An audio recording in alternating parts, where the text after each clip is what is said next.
Yep. Thank you. I was the one that did it. He was kind of a dictator. Oh, he was.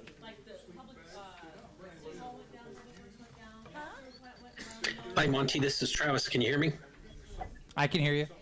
He might not be able to hear you unless you.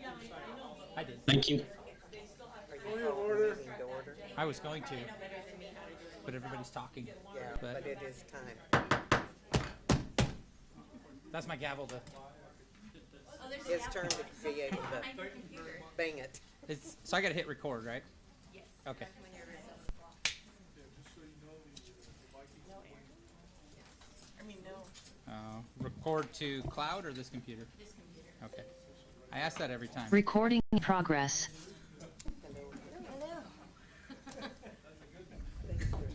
The time is now 7 p.m. and we will start this meeting here. It is a city council special meeting for budget session, so we'll call the meeting to order. If I can get everybody to silence their cell phones and please rise for the Pledge of Allegiance. I pledge allegiance To the flag of the United States of America and to the republic for which it stands, one nation, under God, indivisible, with liberty and justice for all.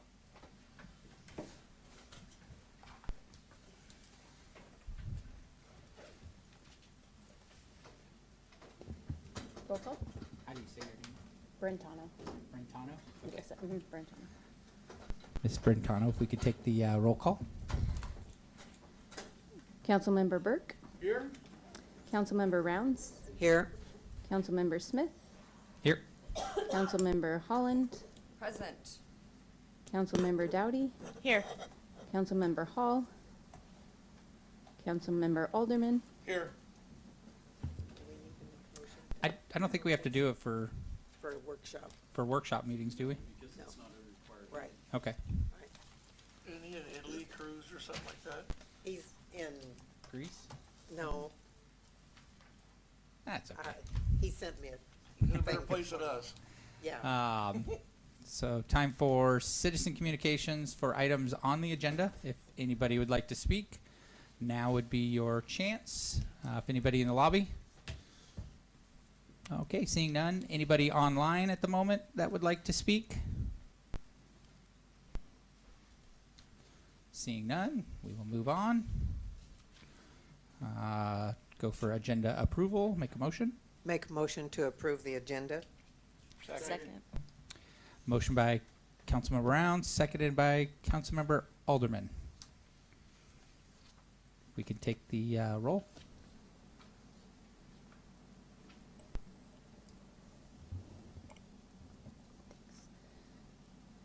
Councilmember Dowdy. Aye. Councilmember Holland. Aye. Councilmember Smith. Aye. Councilmember Rounds. Aye. Councilmember Burke. Aye. Councilmember Alderman. Aye. Motion carries. It's time to start the workshop. Do we say the time when we start the workshop too, don't we? Or is it just? All right, we'll go into workshop at 7:02. All right, thank you. So tonight we're hearing presentations from departments. So we'll start with the police. I'll take care of administration, clerk, treasurer. Mr. Goddard is online tonight. He was not feeling well, so he'll give his presentation remotely, and then we'll finish with Public Works. I want to remind everyone we have a budget meeting scheduled for next Monday, 7 p.m., the same room. And yeah, so with that, I think we'll just go ahead and jump into it and start with Chief Kelly. Thank you. Council, if you have any, at any time during my, my little comments here, please feel free to stop me and ask questions if you have any. And also just refer to the spreadsheet that was provided as part of the packet. I think we're on page, 5 and 6. That specifically covers the police budget. So the Woodland Police Department is comprised of 15 full-time employees and 1 part-time volunteer community service officer. Our police department continues to meet the challenges of recruiting and retaining officers and the WPD has nearly filled all positions allotted, with the final vacant officer position scheduled to be filled in late November. Your department currently consists of 1 police clerk, 1 evidence specialist clerk, 1 detective, 8 police officers, 2 patrol sergeants, 1 lieutenant, 1 chief.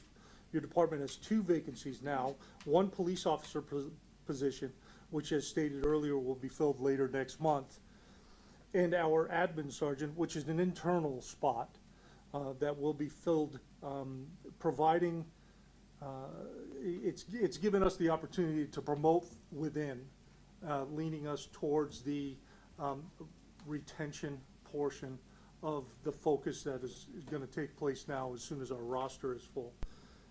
We'll have an opportunity to promote 1 of the officers to sergeant. With the support of the City Council and Mayor Finn, your department has been able to continue to move forward with the department's vision of providing quality, progressive law enforcement services through a model of professional community policing. Because of the council's support, your department has been able to update outdated equipment, add new equipment, and implement new programs. The new programs provide added incentive for officers to receive advanced training, have ownership in the future of our department.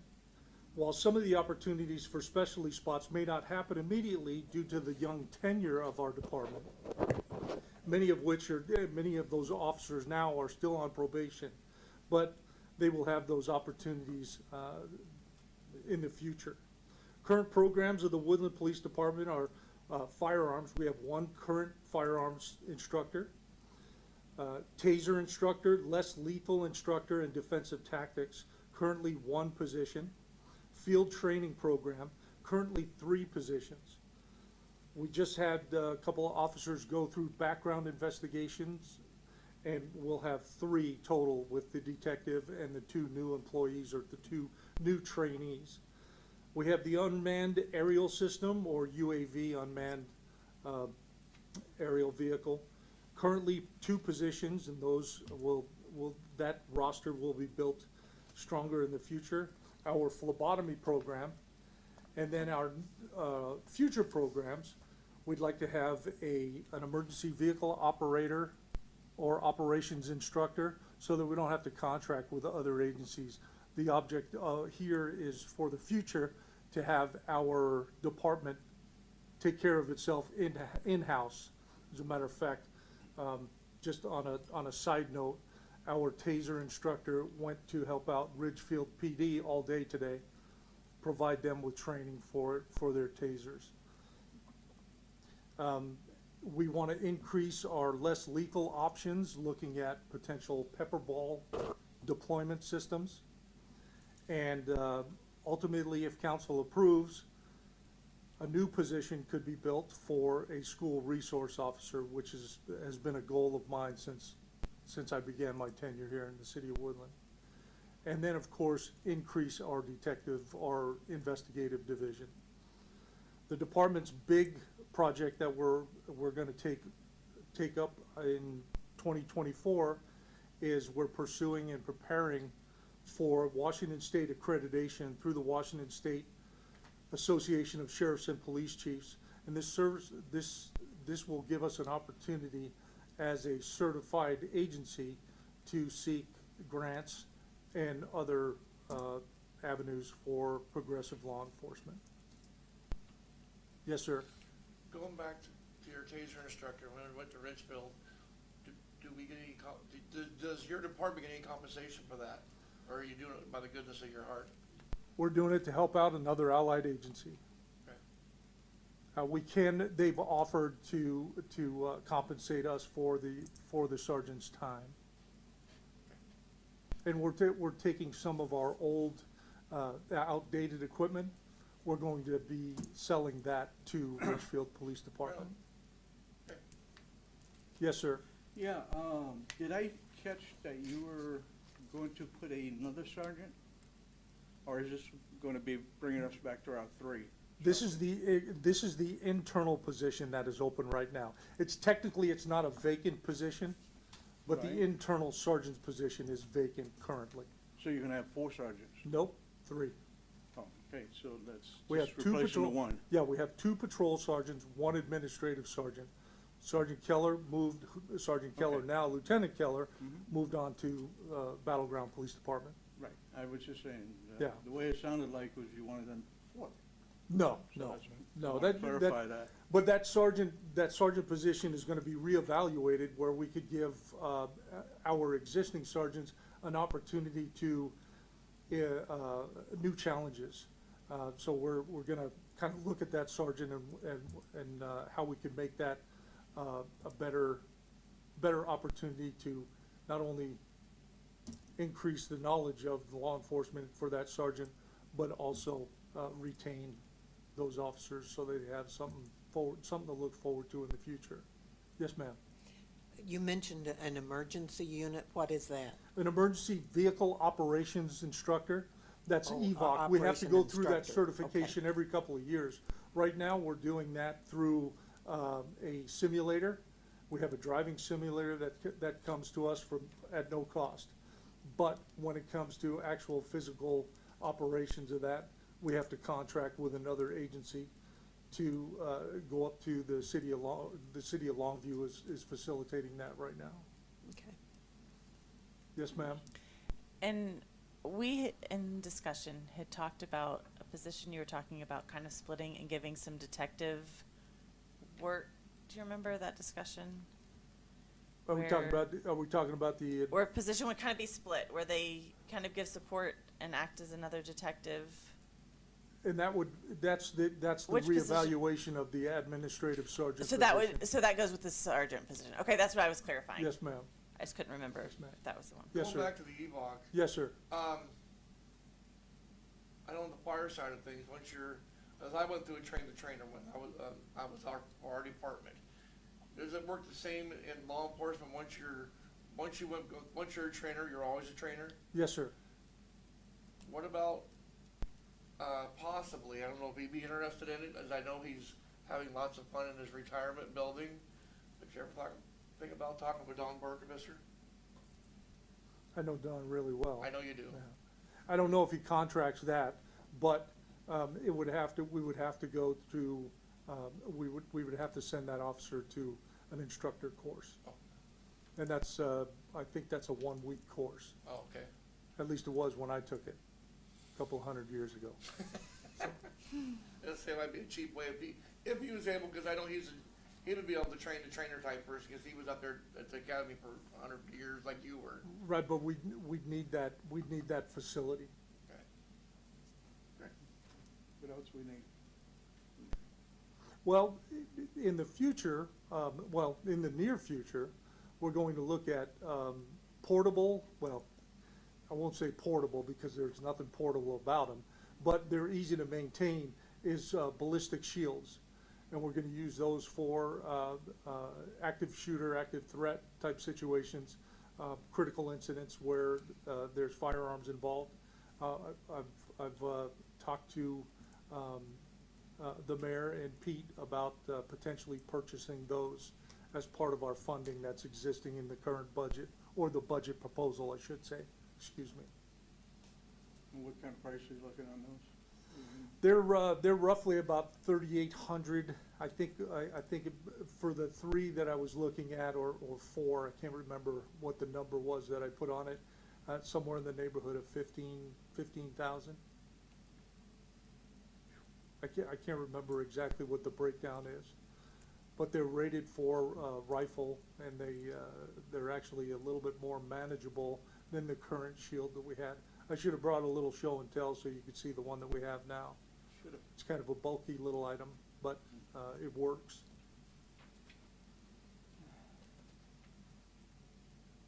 So those are like to have things, not necessity, They'll, well, or is it?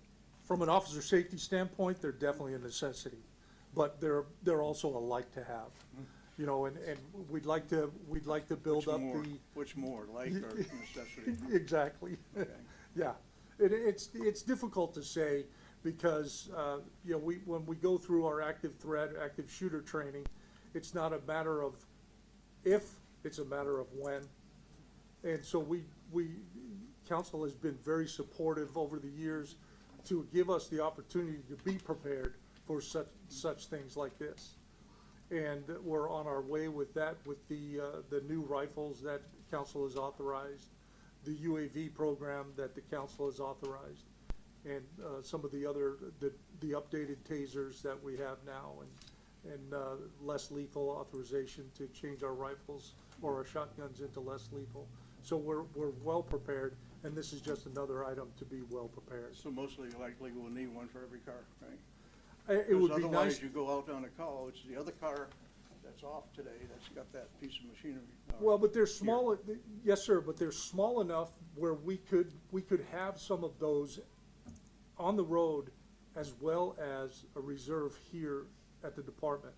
So it wouldn't take us much more than just a couple of minutes to obtain those and get those to the scene. These are just questions I need to know. Absolutely. Yeah. Feel free to, I mean, I got as much time as you need.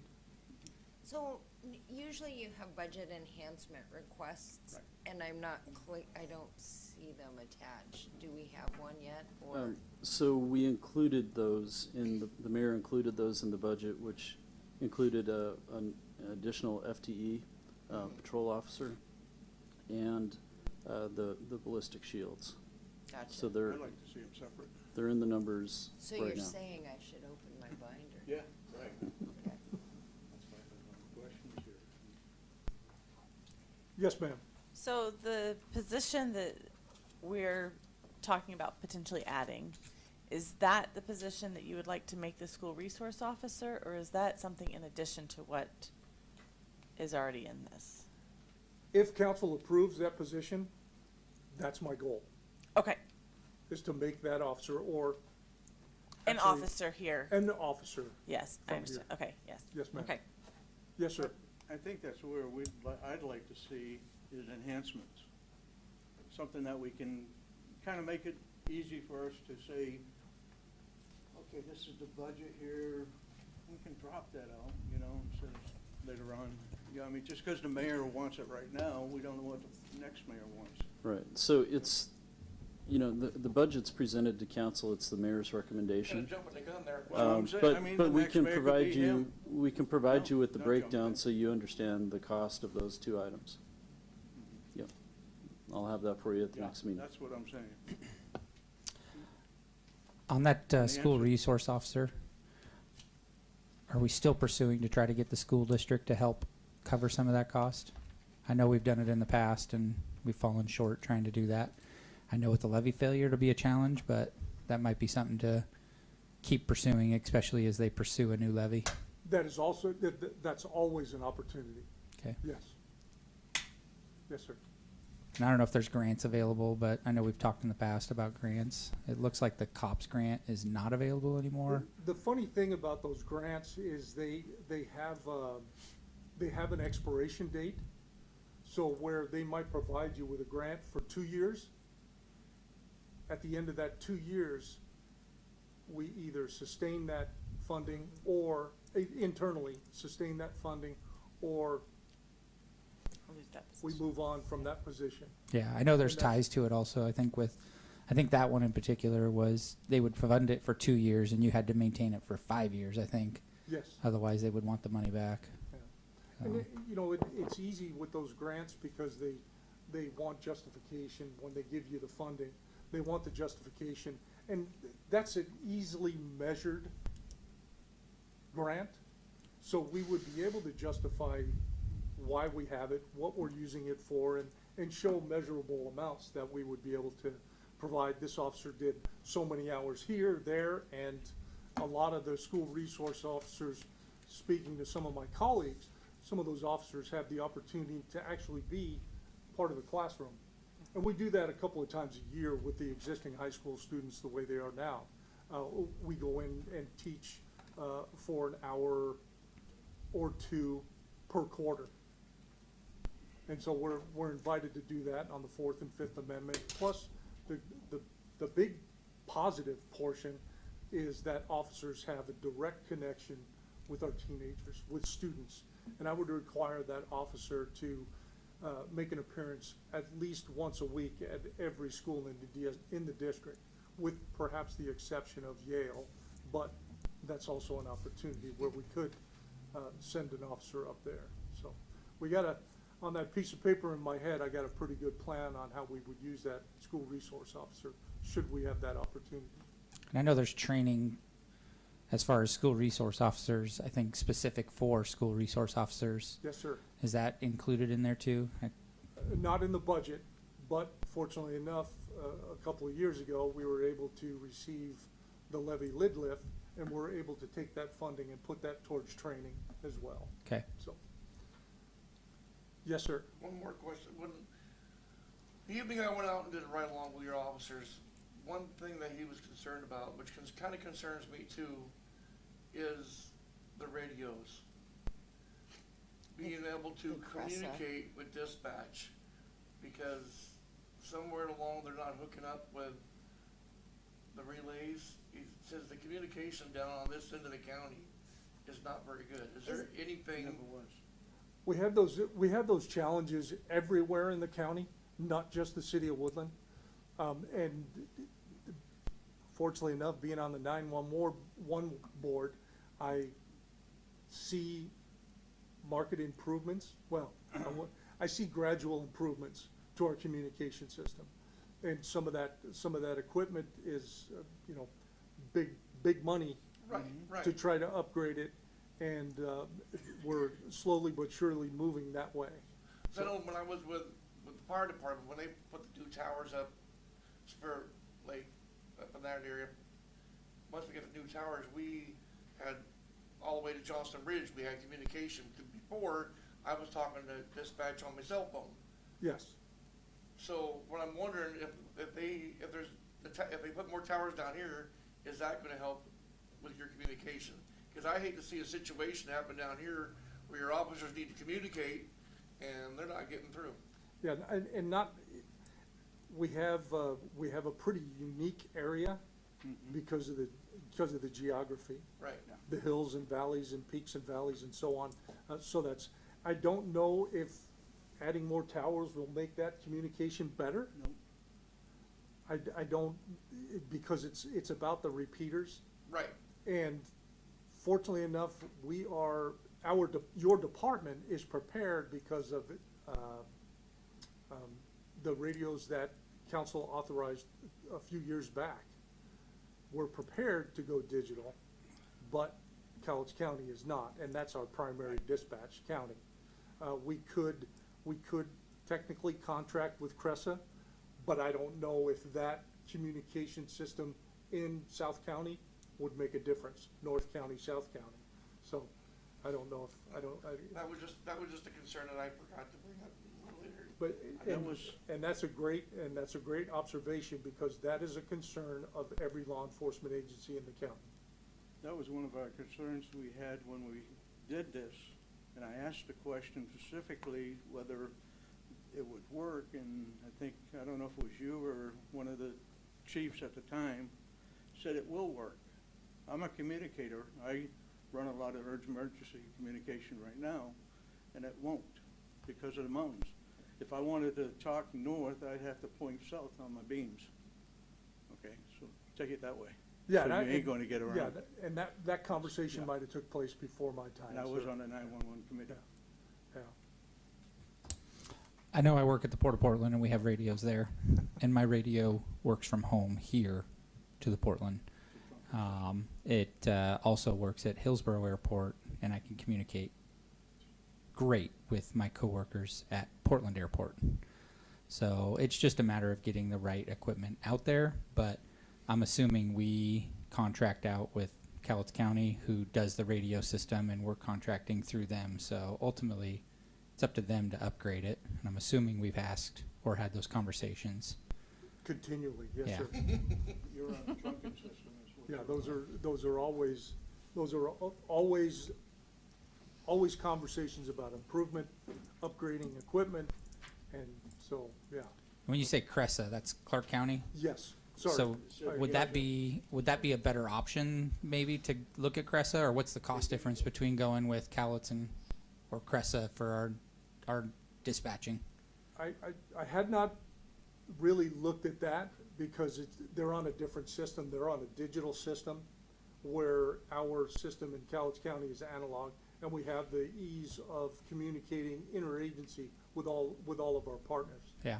There, if we were primarily dispatched out of Cressa, then we wouldn't be able to hear what's going on without doing a scan and having to change frequencies and so on. So our primary county is probably a little bit easier to listen to because we know on a regular basis, we go to Kalama all the time. Yeah.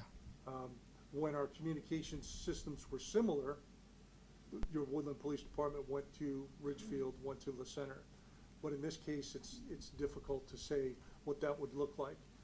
Logistically, it's merely just a flip of a switch. I don't know what the funding difference would be.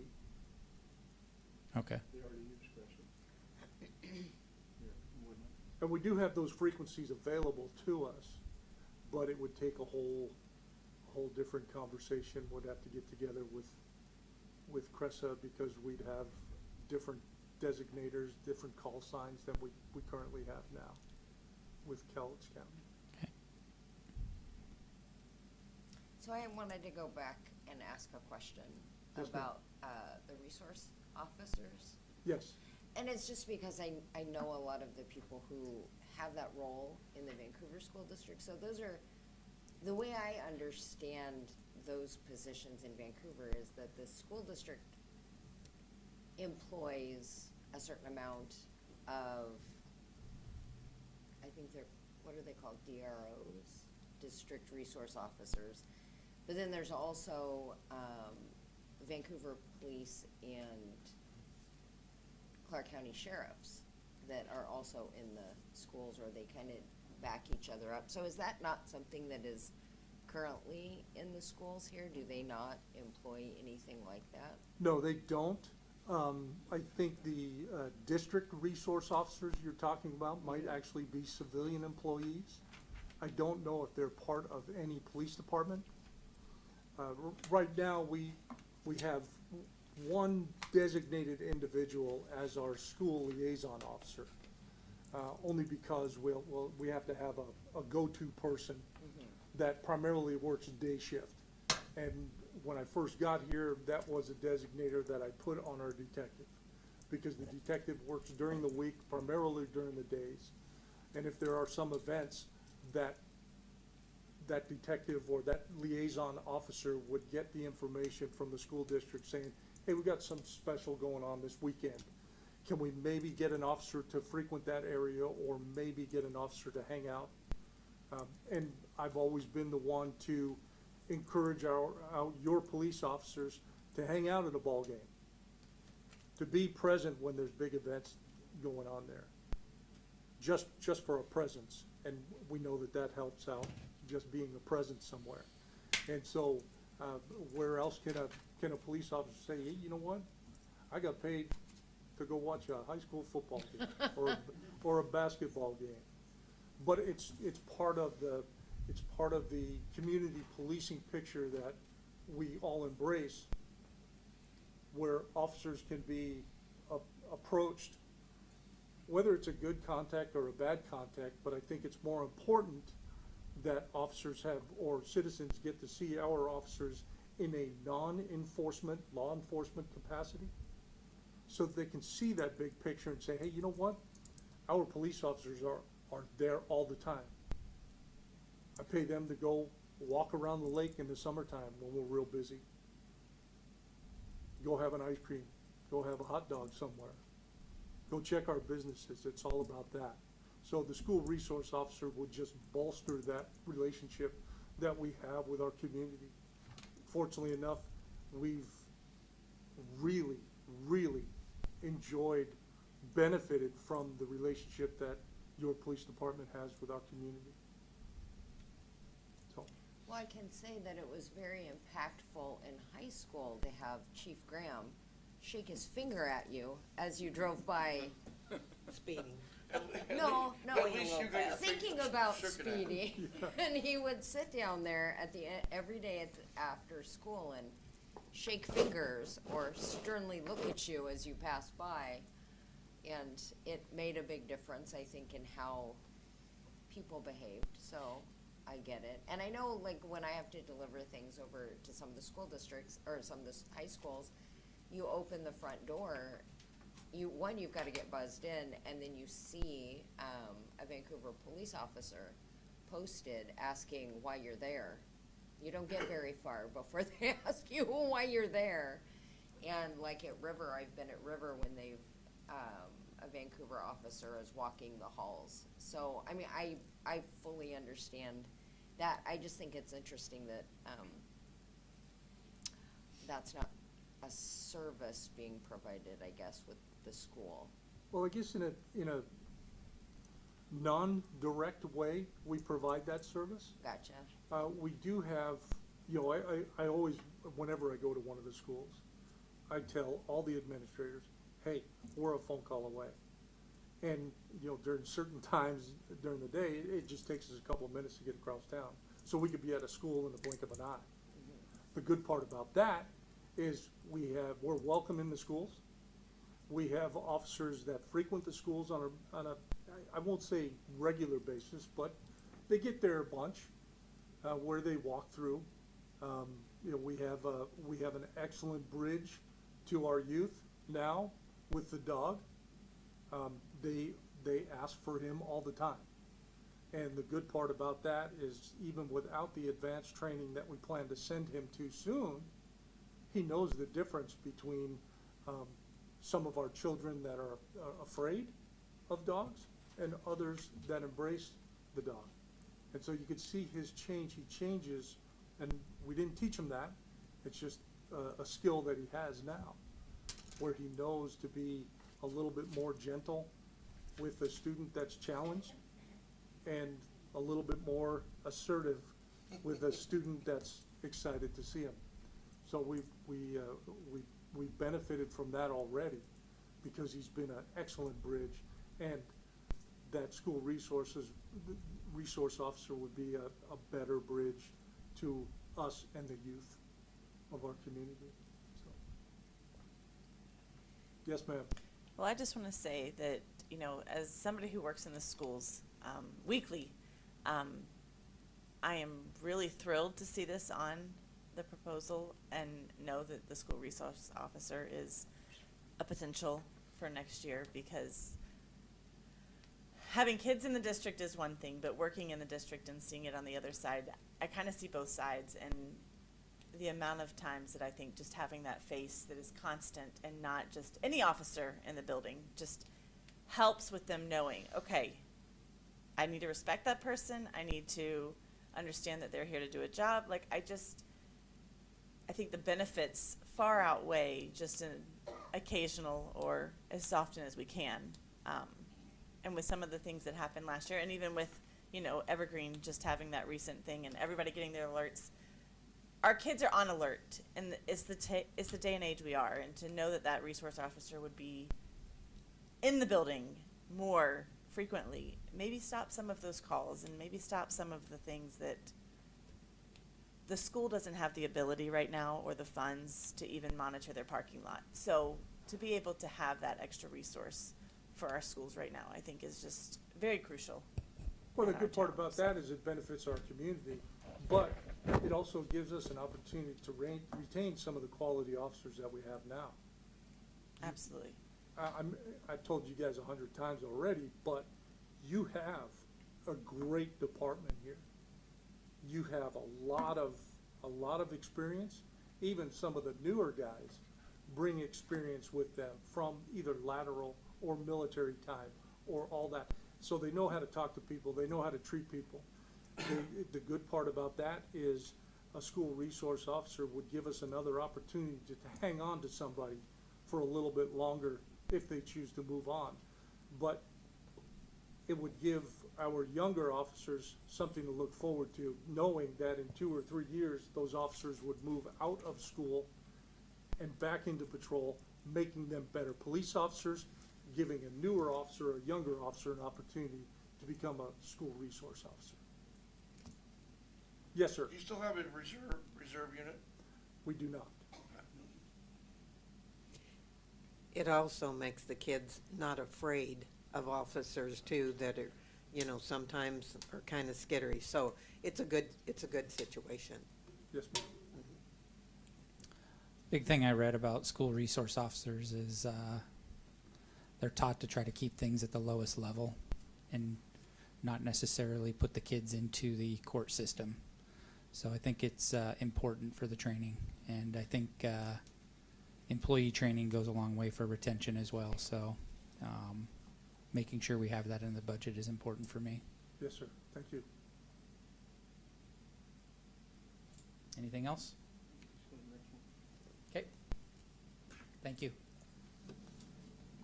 Okay. Moving on.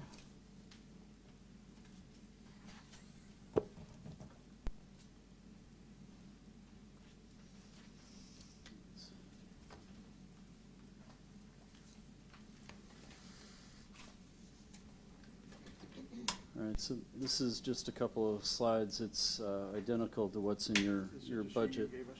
Yeah. So I wanted to touch base with the legislative, judicial, executive, and legal services budgets.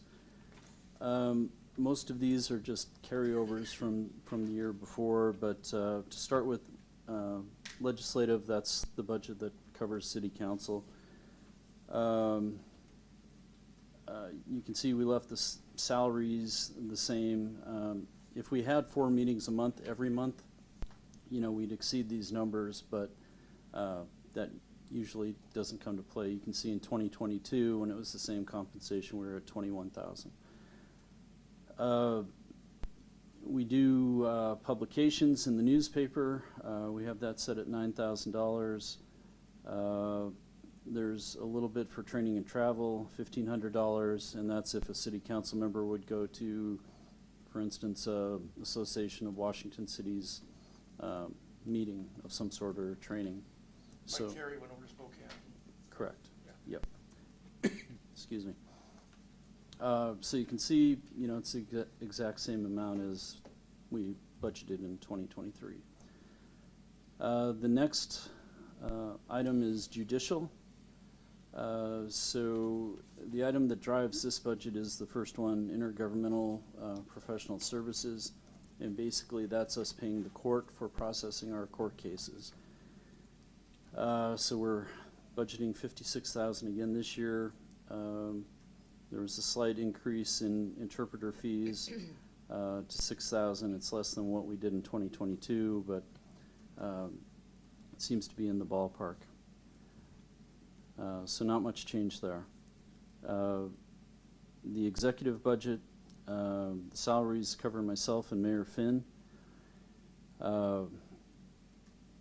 So the Salary Commission this year, as you know, for 2024 decided to leave city council compensation the same and reduce the mayor's compensation to $500 a month, so that was incorporated there. The Say that. excuse me? Council didn't say that. Commission did. No, yeah, right. The Salary Commission sets the rates. You're correct. And so the rest of that budget is pretty much the same. We increased travel from $2,700 to $5,000, which was in line with what we had before during COVID. We didn't do a whole lot. And $2,500 for miscellaneous, $1,000 for training. The final item on this sheet is legal services, and this one's a little more subjective. So we have $150,000 set for legal services, and with that we pay the city attorney, the prosecuting attorney, and the public defender. I think I mentioned at one of the previous meetings that Cowlitz right now is, apologize, I have a cough going, so if you see me They're popping lifesavers. Aren't they short on prosecutors? Yes. So right now we contract with Grimm Law Services for public defenders. I had a call from them a couple weeks ago saying that they're not sure they can fulfill our contract for this year. They had a couple attorneys leave. I believe one went to the county. I'm not sure where the other one went, but they're having trouble attracting and retaining new attorneys. And this isn't just Woodland and this firm. There's basically two firms in the county that provide most of the public defender services, and they're both in the same predicament. So we need to keep our eyes on that. Our city attorney has been in touch with the court. They were asking every city and every jurisdiction to find additional public defense attorneys for the city. But again, we're all drawing from the same pool, so we continue to search. But there may be some need for adjustments as we go forward. We just don't know what they are at this point. So that's one to keep an eye on. We had created a new line item a couple of years back, legal services, external claims, and litigation. And that was to pay Attorney Aaron Winkles. We'll have to do a few adjustments, and I think we need to do an evaluation. I think we may have paid some of her bills out of the previous line item, so we'll balance that out shortly. So we do have one ongoing lawsuit that could continue on into 2024. So we've left the numbers the same at this point. We do know that we did have a settlement regarding the business license issue with 20 after 4. So I don't think that will continue. But again, there may be an opportunity to reduce a little bit there, or maybe it goes to public defender services. We'll just have to play that by ear as the situation continues to evolve. The Council for Indigent Defense, the public defender is separated, so we have the $65,000. That's about what their contract is. So the legal services above, my mistake was the city attorney and the prosecuting attorney. So overall, it's about the same budget as in 2023, but like I said, that's something we're going to need to keep our eyes on. Mr. Alderman. This probably isn't going to be super popular, but I kind of I have a question, and it's kind of an issue. I know our city attorney, great man. I really do like him a lot, but we're paying him a lot of money. And our last meeting, we came to a tie. And the mayor asked our city attorney, can I vote on this or can't I vote on this? And it turned out the mayor had to look it up and answer it for him. Are we getting our bang for our buck? Is my question. Is when the mayor has to answer his own question. Yeah, I believe overall yes, but you know, overall I've been satisfied with the legal services provided by Mr. Randolph. It may be time to go out again and solicit bids. I know the last time we went out and solicited bids,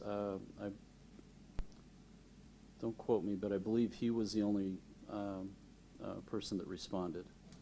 At that time, he was part of a larger firm, in a sense gone solo. But it's about time to solicit bids again, so the mayor's actually asked me to go ahead and do that. So Didn't his contract renewed last year? yes. Yeah. Yeah. And they're 2 years. How long was that contract for? Sorry. No, I think it's 2 years. Yeah, I'll have to look it up again, but Yeah. yeah, it's 1 to 2 years. It's Yeah, right in so there. so after Mr. Ealing left, Right. Then it was we got Mr. Randolph from Wallstead Merching, Right, and then he left there to start his own practice. correct. So, Right. but I mean, I think it's what, $250 an hour, Right. which is It's a very competitive rate when That's you're the looking at price. attorney fees. Yeah. Mr. Randolph has taken on some additional clients, and that means, you know, he has, you know, additional responsibilities. I understand completely, that was, Yeah. it just kinda caught me a little off guard last week. Do we need him at every meeting? Does he approve every contract through the city? I know they used So, not to. yeah, and He approved I believe the everything? council rules state he has to be at every regular meeting. Okay, what about approving every contract? We, yeah, at least, I believe all the contracts are run by Mr. Randolph. and so are the public records requests that need Yeah, redaction. that's the other one, public request. The Like, what do we need complicated to do public that? records requests definitely go through Mr. Randolph, yes. Yeah. Wouldn't you only have to go through that if there was something that you were concerned about releasing? Not if Yes, some- I so need if there's how many anything that, Emails did this guy get? Well, Right. Well, like for instance, like with the public records request for every email the mayor ever got since 2016 forward, somebody has to look through those to make sure that, right, so we do redact those emails in concert with what state code allows. Sometimes we need the city attorney's opinion on that.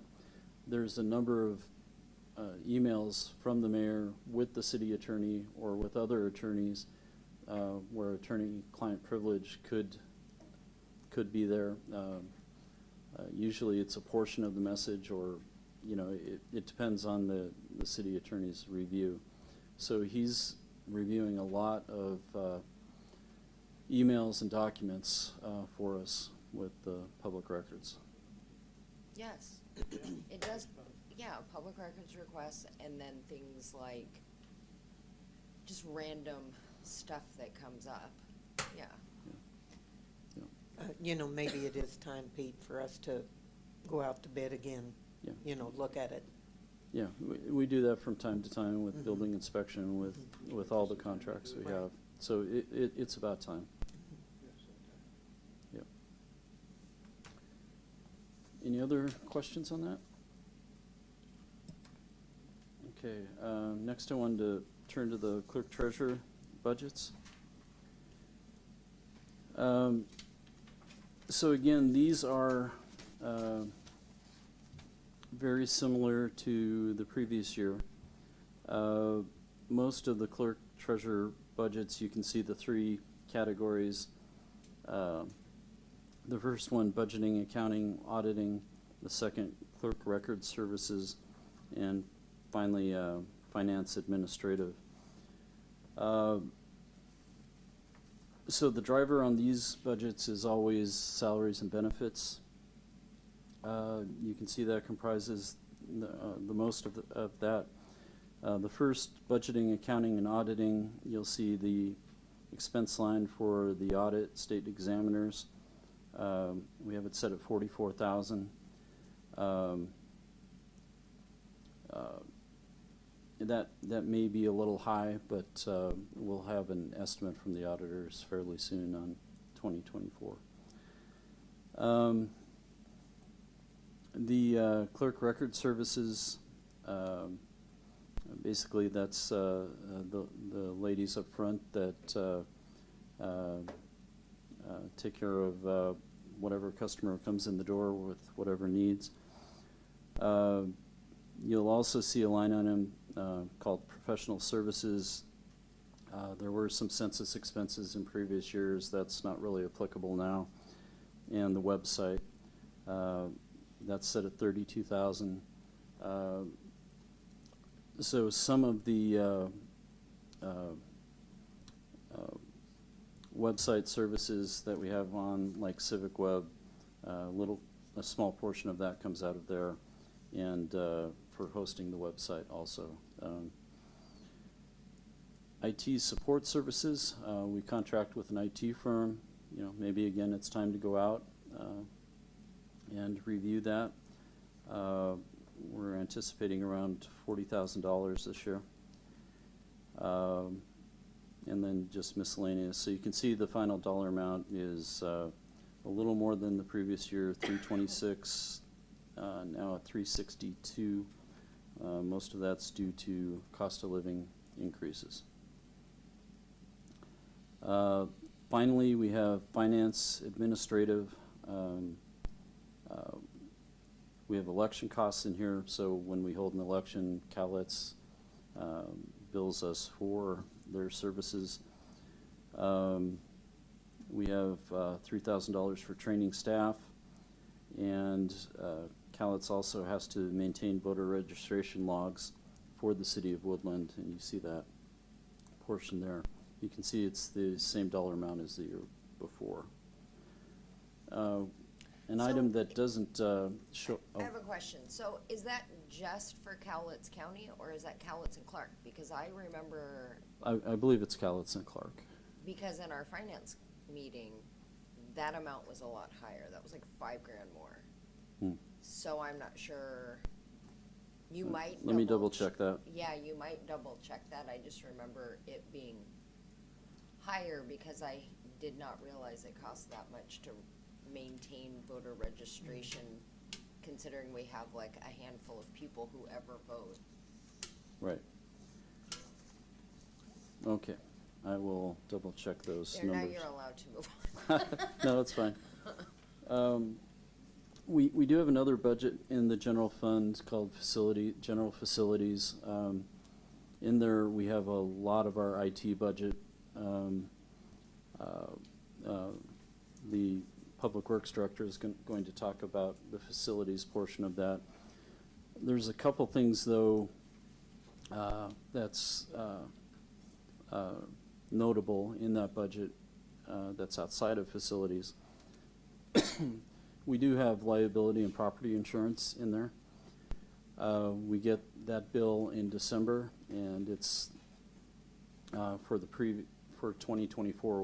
We'll get December 23 a bill and need to pay that. Last year it was around $450,000. This year I'm throwing another $50,000 in there.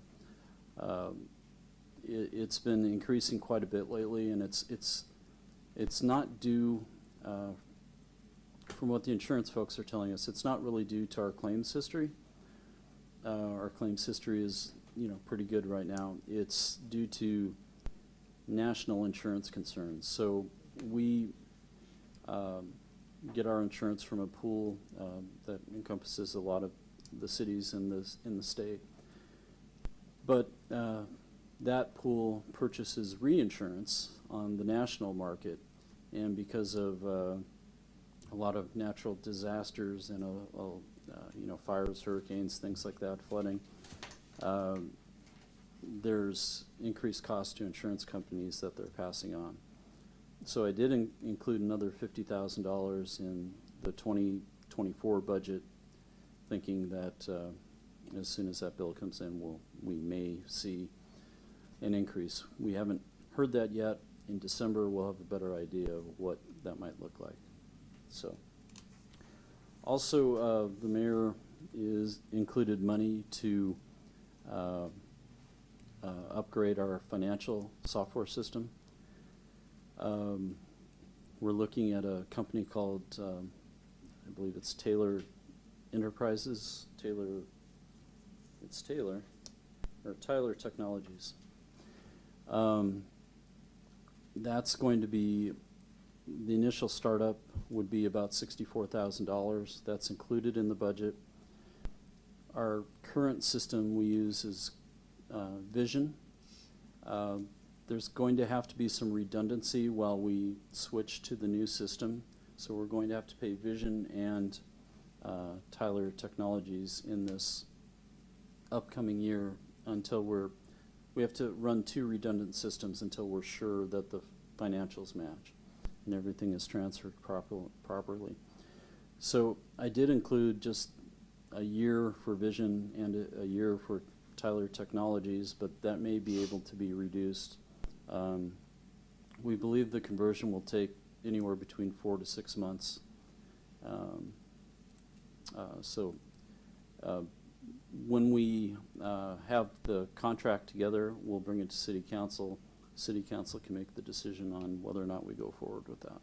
Is this a more improved system that we're looking to go to? It is. We've done several demonstrations on it. A number of cities in the area use this and have been switching from Vision to this. It seems a little more reliable. It has a budgeting component built in, which is good. It has a payroll section that's built in. I think we can get fully to electronic timesheets that are part of the financial system. So it seems to be a good fit. How long have we been on a Vision? That's a good question. A long time. It's been here the whole 7.5 years I've been here, and I know it predates me by several years. Predated, talking about you. Yeah, I don't have a specific date when we acquired it, but I can attempt to find that for you. So if we end up going away from Minol, will that software also work in that process? So that's one of the decisions to make, because it does have a utility billing component. It would take every bit of about 6 months to implement that on its own. So, you know, what we're thinking about right now, and part of the decision process, is we're using Vision right now for historical data that couldn't be absorbed by Minol. So as time marches on, some of those records can be redacted in accordance with the state schedule. But we still do need that history a little bit. So the decision point is, do we pay for a new utility module, include that past data, which Tyler Technologies says they can incorporate, while still using Minol? We're looking at ways to store that data some other way where we can still access it, instead of, I guess I'm leaning towards not going with the utility billing right now until and if City Council decides to bring it back in-house. It is an option, but we'll have to talk that out, because it is an expense. Oh, it is extra expense. Yeah, so you buy these modules. Yeah, and, gotcha. It does have a backflow program, which would benefit Public Works, but we need to get into that a little bit more to see if that's the right fit there. Oh, Yeah. Melissa? About how much is that module if you did include it? I believe it's about $6,000 a year. Okay. Yep. Since Minol was brought up, are we getting pretty close to a period of time to where we need to make a decision, either to renew the contract or not? Well, we are coming up, I'd have to look at the specific end date, but if council would like to discuss that, yeah. If City Council decides to transition, at this point, we may have to extend the current Minol contract until we can hire and get software in place to do that. We could, go back to the old Vision software. The challenge with switching back is going to be transitioning that data from Minol to Vision, which may be a challenge. Because that was the problem going forward, was Vision to them, Right. Right. because nobody uses it Why, anymore. you keep on saying hiring another person? Isn't it my understanding that the ladies down at the office down there, everything's streamlined so much they're almost running out of things to do? So Well- if they're running out of things to do, why can't we use one of them instead of hiring somebody else? There still is a lot to do, but we are looking at efficiencies. However, I think we'd need to hire at least one FTE to make sure it happens, because we'd have to cross-train into it. You know, people take vacations or get Right, sick. right. So we'd need some redundancy there. But there may be some, we have gained efficiencies, and there, you know, I think if you look back to when we were analyzing whether to keep this in-house or go with Minol, we were talking about 2 FTEs. We had 1 billing clerk and adding a second to go from bi-monthly to monthly. I think we can do better than that, than the 2 FTEs, but we don't have that utility billing clerk any longer, so I believe we'd need at least 1 FTE to do that. Something I said to you earlier before the meeting started, but this is gonna go back to that. How much is this gonna add on to these people's pocketbooks? They're already putting a lot of money out. They just got done paying for more prices for water, sewer, and, well, a little less for sewer, and stuff like that. You know, we keep adding these things. How much is this gonna be taken? That's what I'd like to see, how much money. Yeah, are we so putting out I, on this stuff? I'll go back and look in the Estimation. quote to see what the module costs, but it would be about, I'm guessing about $6,000. I believe that's the ballpark we're in. Plus a full-time employee. Plus a full-time employee and benefits. Yeah. So, you know, with that, you're probably looking at, it's a clerk 4 position, so if you look at the payroll position, it would probably be in the neighborhood of just over 100,000 for the full-time employee. Is that Well, I including think benefits? Yes. Okay. As I mentioned when I first came here this morning, I mean, this evening, I think we should look at a 10% cut to try to pay for some of these things. I'm sure we can cut some things off the books that we don't Well, really, and if- really need, and if we need some stuff that we really do need, replace it with that instead of taking more money from the citizens. That's my thoughts. I mean- So something I can speak on that, the clerks have done a really good job of getting rid of software contracts that were not, contracts for software not being used. Right. Contracts for, software that all did the same things, but we were paying for multiple variations of them. So like if they've done a really good job of cutting down on unnecessary things, and these are not cheap programs. Right. Like $50,000 a year, and then you pay like what was that open.gov thing? Did we ever get out of that? We're contractually bound till February, and Ugh. yeah, it was. And then it was not supported with IT, and then there was another like $30,000. Well, part of the problem was the conversion of data between Vision and OpenGov. Right. Yeah, that's the budget we'll never see again, because it was all locked up in there that no one could access. Right. We did lose data and had to rebuild the budget. And Yeah. how long we been in something like that? How long we been in something like that? That was the former clerk treasurer roped us into that one. What was that? Couple 3 years ago now, Yeah. 2 years Yeah. ago? So yeah, we're at the So- end of it. Well, it's Yeah. just like today. And I don't want to say it's a bad program, but it just wasn't stable between Vision. When you look at the Tyler Technologies software, it has a built-in budget portal or component to it.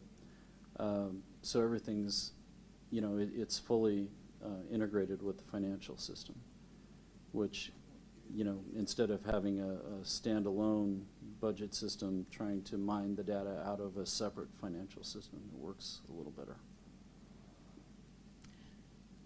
We keep on going on the same one. So when that one's gone, and then I know Ms. Hogan had mentioned previously that she had weeded out and negotiated some better contract rates with some things. So in your opinion, since you're the professional,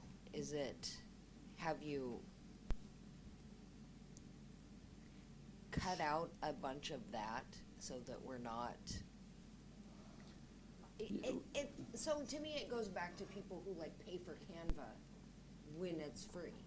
You know what I mean? It's like stuff like that. Right. Like I get it because somehow I get 8 million sales pitches in my my council email a week for BS crap that nobody needs, right? Right, And right. so I know there's all those things out there. So has she weeded out a lot of that stuff? She has, and there was a number of software packages that we weren't using fully, that we were paying for, that we now are. And we've made some huge strides, and both Amanda and Jen up front have done some great things. Some of the things you don't see is what we're doing with documents. You know, it's in much better shape now than it was. We've got a system in place. We're following the retention schedule the state puts out.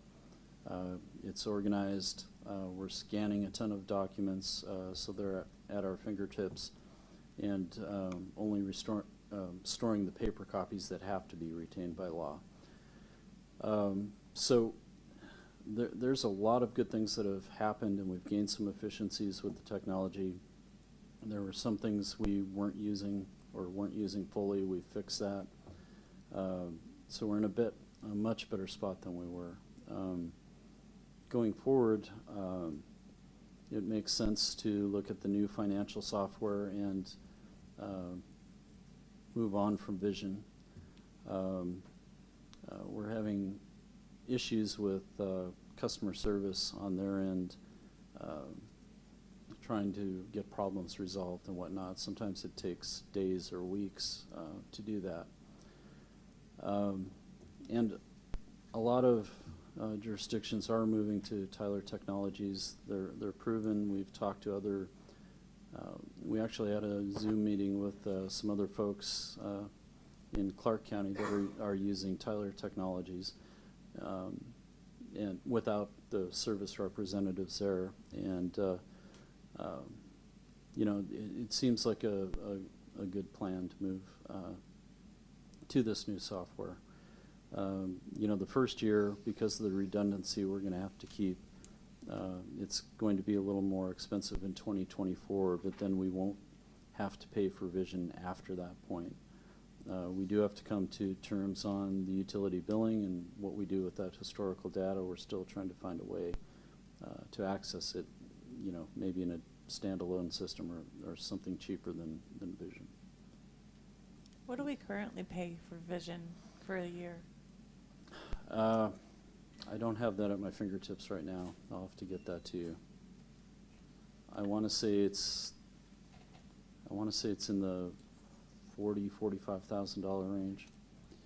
And with that $64,000 I talked to you initially, there's some one-time setup fees for the first year. So it's a little more expensive than Vision, but not drastically. So when we come to you with the quote and the contract, we'll need to break that out for you so you can see exactly, you know, what Vision has, what it costs, what this new system would entail. Well, I know Amanda has been working really hard for quite a few months now. Yeah. On it, because I've talked to her quite a bit, and she's very pleased with this program, and talked to me kind of about some of the benefits that she's seeing in it. So I'm looking forward to having a more streamlined that Right. can speak for even future down the road if we do bring things back in-house, or even if we don't, to be able to communicate better with the systems that are out there that we're not able to currently do. So I'm looking forward to seeing what that has to offer. Great. I did have one more question, though. I know we had set our salary raises at 3.25. So for the budget from this year to next year, the increase for salaries is a lot more than 3.25. And I thought, well, maybe that's because of benefits, but I see that those are separate item. So what is the great increase? Is that? Yeah, so there are different things that come along with that. There's still folks that have step increases also. For instance, I believe the clerical Teamsters unit has 5 steps, and so annually they receive that step increase, which is about 5%, and then the grid itself goes up to 3.25%. Most, you know, if you look at most of the exempt staff, they're maxed out at the higher step, so they don't get that double. But there's several in the police union that are at step 3, and I think they have 4 steps, I believe. So you'll see some variation there. And if we also, like with the police budget, we also include monies for overtime, and that's based on the previous year's overtime, and that can fluctuate a little bit too. Okay, yeah, I'm just looking at like even the expense salaries for CT clerk and record services. It's about $30,000. So you figure that's almost 20% increase from what it Right. was And- this year. So I'm just trying to. And we did have a little bit of a switch in salaries between the budgeting, accounting, and the clerk record services, so there's a little bit of a change there. But yeah, it's Okay. okay. All right, so that's what I had. Moving on, community development. We have Yeah, Travis. maybe take about a 5-minute break before Sure. give Travis a chance to set up. Does that work for everybody? Yes, sir. Okay. Oh, We you will know he's prepared. reconvene at 8:15. Does that work for you, Mr. Goddard? Can we give him 5 minutes? Yes, that works fine. 5 minutes? Okay. 10? Yeah. Or what did you say? 8:15. 4 minutes. 4 minutes? When I looked at it, it was 8:10. Okay? Just So 'cause 5 you're talking. minutes. You have 5 minutes.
I am.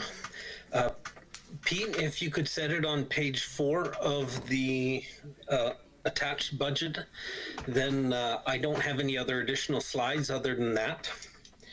So the community development budget is relatively simple because it doesn't change from year to year. There are essentially 3 functions of my budget, and they are the building division, the planning division, and the code enforcement division.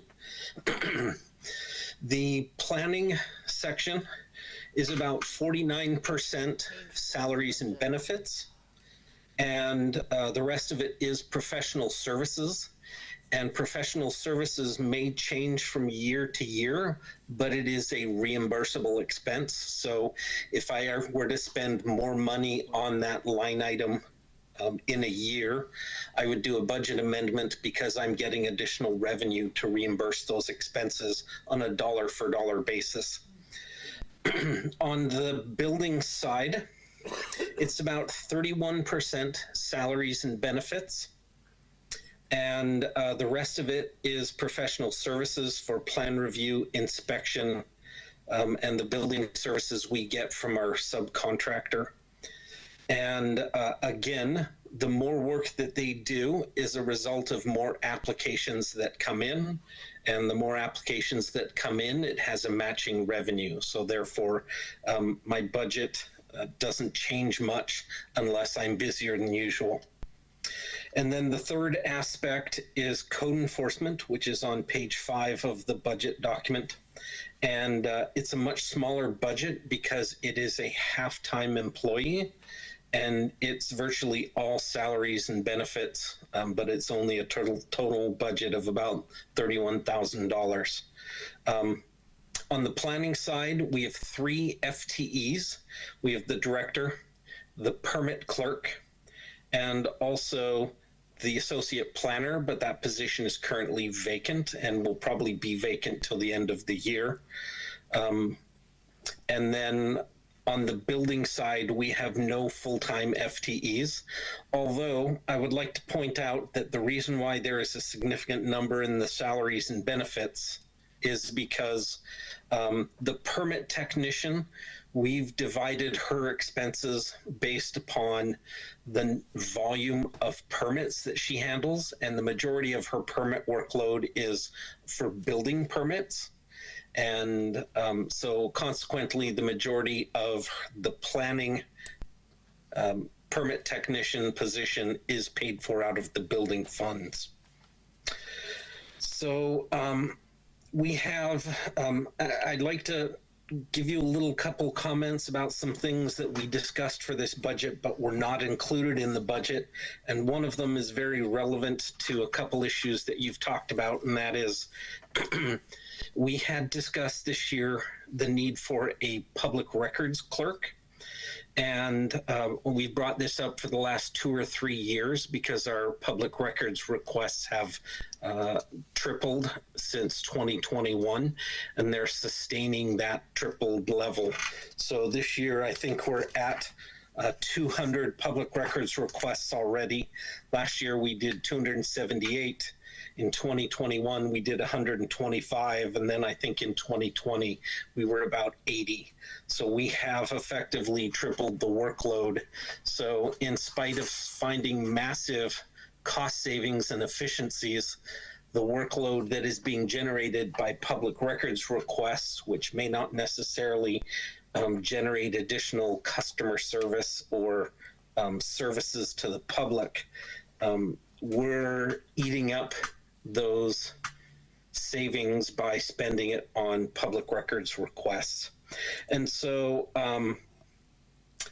we do know that we've had this discussion before, and I'd like to remind you that in May of 2023, we were dealing with a large public records request, number 1307, and I came to the council for a policy advice for how much work we wanted our clerks to spend on public records request, and the ultimate advice from the council was a reasonable response effort was 8 hours a week, and we've been implementing that. But we know that the citizen, the lady who asked for 1307, has been recently making complaints that we are not responding in a reasonable manner.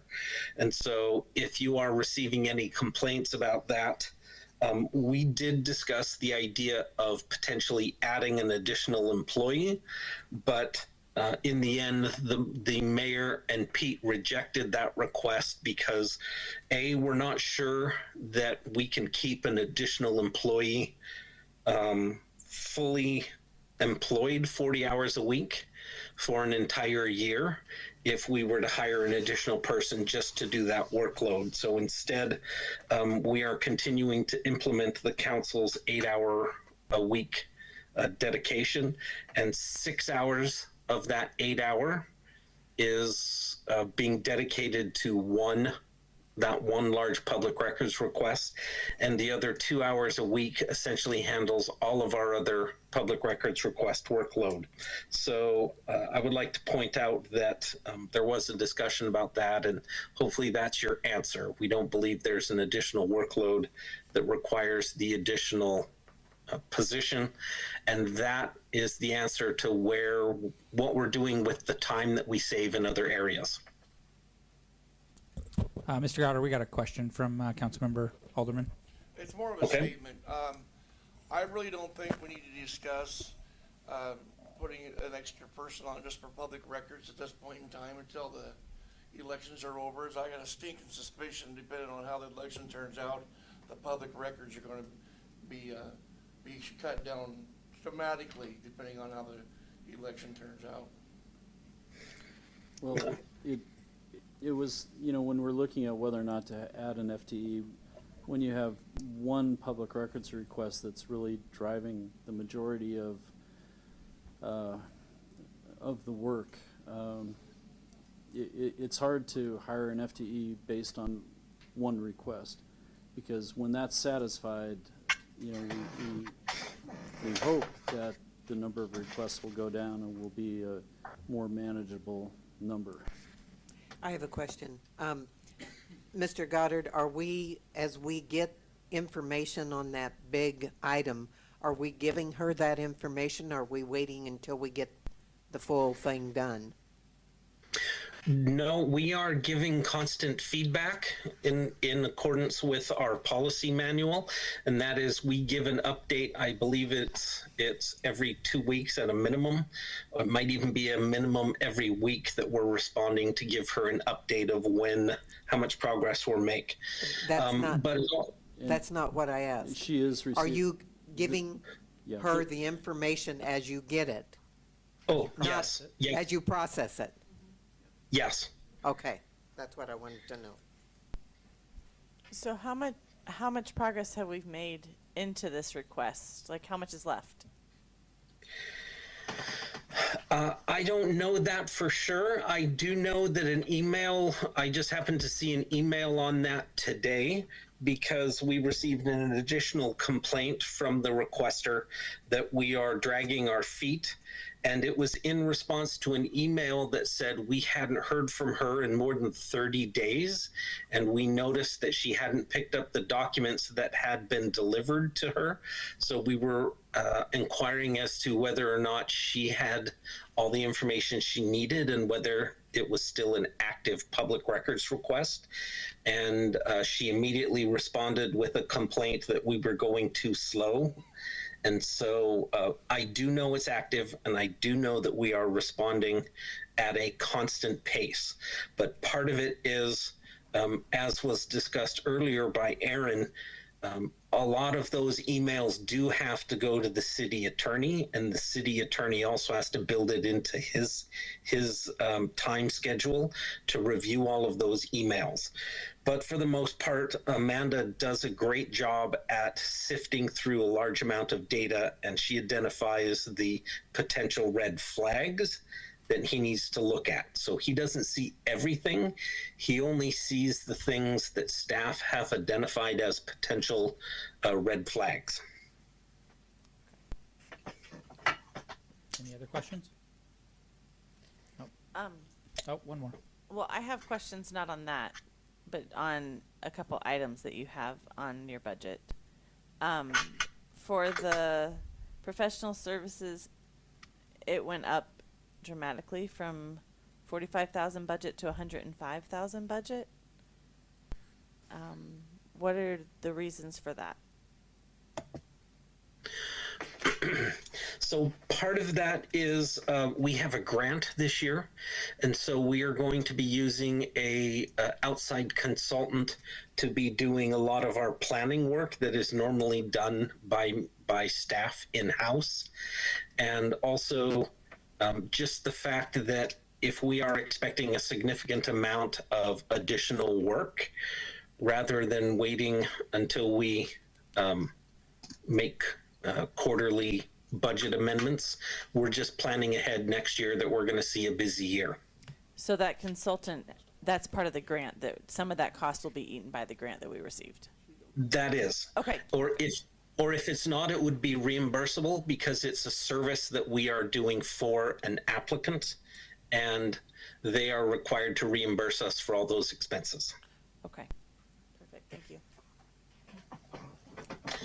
Okay, so if there are no more questions, I did have one other thing that I would like to bring up, and that is I recently went to a conference, and with our doing a large amount of comp plan work next year with a consultant, they pointed out at the conference that there are a lot of other communities with public engagement ideas, and I know that the council is often confronted with citizens who have not participated in the process or have not had a reason to come out to a meeting, and then they wait until the end of the process and then get mad or get involved when the council's ready to take action. And some of the great ideas were holding meeting at churches, like having me attend Sunday meetings at a church so that after the service I can set up in a back room or in a classroom so that people can come in and do surveys and have some input. Also going to clubhouses and homeowners associations or school events, like maybe setting up at a baseball game or a football game, and trying to collect a different set of citizens who might not attend a normal meeting. And they also brought up some great ideas for compensation for citizen participation, whether that can be stipends, gift certificates, or vouchers. There are some pretty neat ideas out there for how to get people excited about being involved. And some of the things I thought might appeal to you is potential utility bill vouchers. So in other words, if you come participate or you come to a meeting, you fill out a survey, you might be able to get a $20 credit on your utility bill. So for citizens who are looking to get involved after feeling that they weren't heard for the utility bills, it might be a way for them to reduce their bills on a monthly basis if they start attending more public meetings. The other idea was providing meals or providing significant amounts of food at these meetings, because then you might get seniors who may not be able to afford to who are facing high rents or high utility bills, and so they're having to make difficult decisions. It would give them an opportunity to come out and meet the council, have input into the community, but also get some potential meals and or vouchers for groceries, those kinds of things. And then lastly, the idea of potential Planners Day passes or ride tickets or access to movies in the park with that way you can get them to engage in the community, not only at the planning meetings, but also in the public events that they might normally attend. So there is nothing in the budget for that, but if you are so inclined, we could potentially work up a budget and consider ideas for trying to get the citizens involved in ways that might not be our normal path for involvement. And there is potentially money in the grant to do that if it's authorized by the council. I just want to say we discussed that briefly, and I loved your idea. I think I've learned a long time ago that if you have snack, people are inclined, yeah, people are inclined to attend things if there's snacks provided. I like the idea of $20 off on their utility bill also, might help. Well, I think just getting in the public at some of our events, like even just the football games or the baseball games, like just And the churches. feeling like we're uniting with things already going on in the community and not a separate entity, I think is huge, and you would get some great feedback in a more comfortable, not so stiff, formal environment as well. I think that that would lead to some great conversations. I love all those ideas. I think they're great, thinking out of the box. But here's something that I brought it up once, and I think it might get some more community involvement if we just find out a way to inform them a little better about what we're dealing with. If they know what's going on, we might be able to get some more people in and get more input. Make some of the meetings that they have already. You know, I've been to a lot of different events and stuff like that, and I don't see half the council there. You guys gotta make your appearance there also, so they can talk to you guys. Well, things like daytime, Yeah. you're retired, No, Carol. this is evening time too. Why, I'm gonna say, like, I may get home at 11 o'clock at night. You won. Well, I know, but what I'm saying is, you're retired, Carol's retired, so like chamber shindigs, it's easier to go to a lunch thing because you can work your schedule around stuff like that. I'm not disagreeing that people should show up, cause I literally stopped by, Mr. Goddard can tell you, I stopped by to his things at the end and go, oh, tell me how many people showed up, cause I'm super excited. And it's like the same 4 people who come to all of them, and it's like, well, that's not really, you're not getting, right, you're not really getting a big slice of, Isn't that a coincidence? So we need a vote for all the old parks. well, Get 'em other- but I will say, so one of the things, like, so some insurance companies, right, so when, people who get, there's only a couple of options, like, folks who get, that are part of the state insurance marketplace, right? So there's only a couple of options for this area. And, because of my involvement at Woodland Action, they will reach out, and, I've had, AmeriGroup has been to Laundry Love and helped people there while they're waiting for the laundry, to, select an insurance that works for them, right? Because the MapQuest says that the nearest doctor's office is St. Helens for them, and that isn't. And so having a real life human being sit there with you and go through, navigate the application process was helpful. And we used to have, I can't think of it, United Healthcare, I think. He used to come once a month and during food distribution, and he would be outside in a canopy and help folks while they waited until their number got called for food. And so I was thinking, like, for Mr. Goddard, if he was free on a Saturday, he could, people are genuinely interested in that kind of stuff. So if it, like on a Saturday, it would be really easy for him to hit an entire demographic of person that would not necessarily come here for, during a 4-hour window on once a month for his comprehensive plan, but they are more than happy to look at stuff while they're waiting to get their food. Absolutely. And happy to have a conversation with him. And so I think, like, that kind of outreach, I think it's effective, and I appreciate the fact that he realizes that him chilling here for 4 hours and hanging out with the same, like, 4 or 5 people really isn't as effective as he needs it to be for him to get the data he needs for the comprehensive plan, I guess is what I'm saying. So I think it's kind of cool that he went to that. Looking at different Yeah, that areas. he went to that and other people are seeing the same challenges that he sees. How do you get people engaged? And yeah, people are more inclined to do things for a gift certificate, $20, even like free coffee, like a free coffee at McDonald's, people are, you know.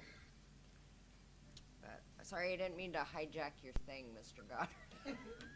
Well, and I think you hit it on the head too. I mean, people are at different points in their life. So people who have kids, I mean, myself and, you know, Councilmember Smith, I know. I'm trying to not say your first name. And Mr. Alderman. And Mr. Alderman, who has grandkids. We are at the sports fields of some sort all the time. I mean, I have 3 in 3 different sports that I really think if you reach out to those demographics, sometimes we just can't fit one more thing in our busy schedules with dealing with transportation of so many different kids. And yeah, it gets a little easier as you get some driving, but we have some families that have 5 and 6 kids and they're all still elementary They're and middle staggered. school. I mean, so I think if we can get to those events that they're coming to, I mean, even, you know, the middle school puts on a back to school night or a big thing like that, where there are booths from the community that are already set up. Get us present and be a voice that they can come, because I watched them at all kinds of different booths last year and the couple of years leading up to that. That, I mean, it doesn't have to be your normal things that go with school just to get an audience. And so I think that's a great idea. And I really, you know, even if you had a tray of cookies, that's going to get somebody to come to your table just to grab a Or cookie. Carol's cream puffs. So I think that is fantastic, and I really appreciate that you are looking at ways that we can engage our community in different ways, because I do feel like we are at a standstill where we're getting the same faces over and over again, and not reaching a larger demographic than the standard that come to the meetings that are not so kid-friendly or not so easier to access, you know, whether it be you needing a ride or transportation is an issue. I just think that this is great to give a little bit more incentive. On a side note, I do have one more question on what's on the sheet. The building inspection doubled as well. Is that because cost of things have gone up, or because we have more buildings being built this coming year? What is the reasoning behind that? I expect the number of residential building permits next year to start with some single-family residential development on Lewis River Road north of the roundabout. And all of that is built into the fees that they pay, so it's not really Yes. increasing our budget. Okay. Yep. So the building permit fees are collected when the building permit is issued. And so the inspector will start going out as soon as they start construction after they obtain their building permits. Okay, perfect. I just wanted to clarify. Thank you. I have a question for Mr. Goddard. You just made a statement, single-family dwellings north of the roundabout. If I remember right, the last meeting, that was, the gentleman stood up here in front of us, and if we vote, it's either a vote, yes, they're gonna build this, the single-family dwellings, or go with apartments. It died because there was no motion made. Are you telling me they're still gonna go ahead and build single-family dwellings? No. No, I'd ask Mr. no. Goddard here, hold on. So I'm sorry, I should have clarified that. These are actually up by the middle school. Okay, At the north city limits. There's Quail Meadows is east of 503, and Woodland okay. Creek. Up by North Fork. Yep. Okay, thank you. I just wanted clarification on that. Thank you. Oh, yeah, so over by Carrie Sue's, yeah, okay, gotcha. I got one question for you, Mr. Goddard. I think there's pretty sure there's a football game this Saturday for a lot of youth sports going most of the day. I don't know if it's too quick to try to set a booth there, but you might be able to do one coming this weekend to try to see how it goes and what you think. Yes, I absolutely will do my best to get that. For those of you who don't know, I am at home, stuck at home this week with COVID. So as soon as I come up with a negative test, I will be able to start doing more outreach and site visits. There's also soccer that afternoon too, remember? Did you get the text? Yeah, I think there was a That sounds girls good. soccer. later on in the afternoon, so it's gonna be a I don't full think it's day. at our stadium. Oh, it is at our stadium. It is. Yeah. We got a message saying our game got pushed because they get priority, so. I was gonna say, the schedule for football is 11 to 8, but yes, they Yeah. have a football. So if you want that info, we can get that info for you if you wanted to try to make it to the high school football stadium to give a feel for it if you're better by that point. Yeah, I would be interested in that. And if anybody has a contact at the school who I would need to get permission from, I would appreciate that contact information as well. All right, who's the athletic director over there? There That would is be the not one. that would be the question. There is not an athletic director at this time. You have the principal of the high school and the assistant superintendent, Miss Riley, and the vice principal, all kind of chairing it together. I guess that would be a question for them to ask too, if it's appropriate for us to do that there. So if you work at the school and you would know these people, maybe you could I know Mrs. Riley too. maybe collect their emails and shoot it over to Mr. Goddard so that. he Yes, could- I can get emails for you, Mr. What Goddard. about the director of the youth football also? Not Justin, but Tony Parsons. Tony Parsons too. Because if that's youth football, they're renting out the stadium, so that would be who you'd contact for Yeah. that. Yeah, he'd be a good one to touch. I don't think he would. No, I don't think it'll be an issue for that. Because you don't, Mr. Goddard, you don't have a David anymore, right?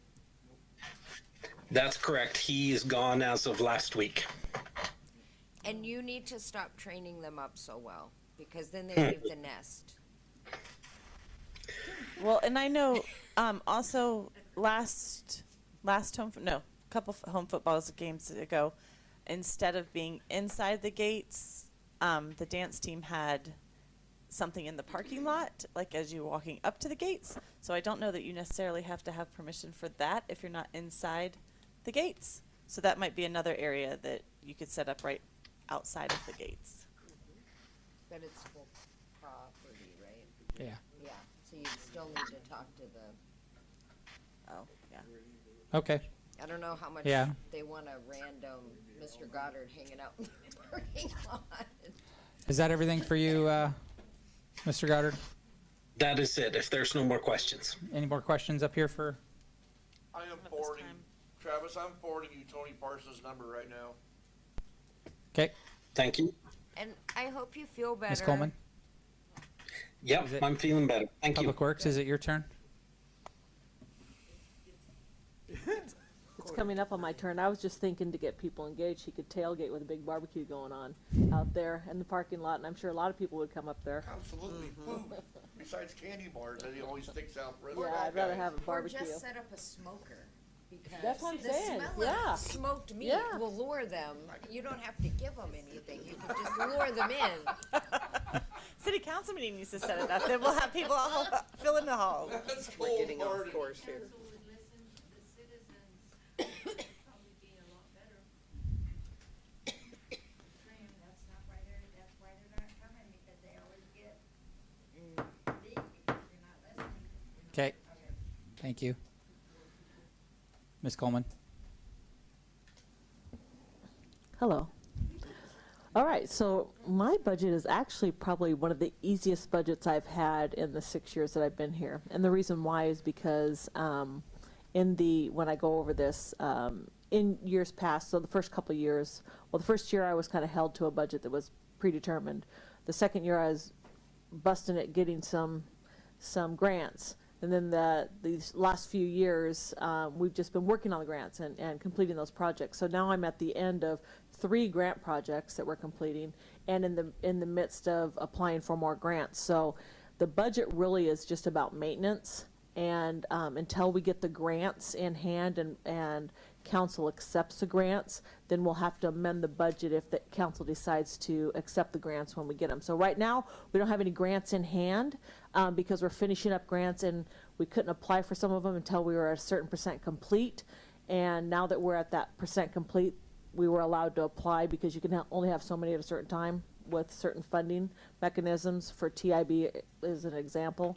So anyway, so this is going to be pretty easy to go through. There are a couple big line items, and I'll go through those big ticket items, but most of it's just regular just maintenance that we're doing, and not a lot to hit on yet until we get. I'll just go through it. So I'll just start with this page. So anyway, so we'll go to the next slide, please. This just says, so kind of introduction to what Public Works maintains, because some of you weren't here at the last cycle. So we maintain the 34 miles of roads, 434 storm drain catch basins, 527 hydrants, 29 miles of sewer lines, 14 lift stations, 7 parks, the wastewater treatment plant, the water treatment plant, the Ranny well, 43 miles of water lines, 385 streetlights, all the police vehicles, all the Public Works equipments and vehicles, and 11 buildings. So that's what Public Works does. So that's what this budget goes to. So that's why it's the majority of the city's funds. So I'll go through each of these different budget line, not individual line items, but the budget categories. So I have budgeted items in the general facilities, parks, streets, water, sewer, and now stormwater, which we didn't have in the years past. So that's kind of exciting. So in general facilities, we have a budget. You'll see in your budget packet, we have a budget line item of a little over $1 million. And this is what I've taken into consideration when you look at this under general facilities. What page is that on? Do you know? It's, if you look Oh, under got general it. facilities, Got under 001, yeah, you'll look at the total expense, and revenue should match 1 million, a little over $1 million. It's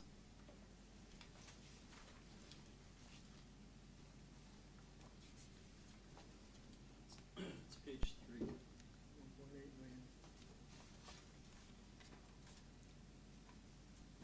Yes, please. Okay, so under general facilities, these are all the considerations that were taken into account when I did the budget for general facilities.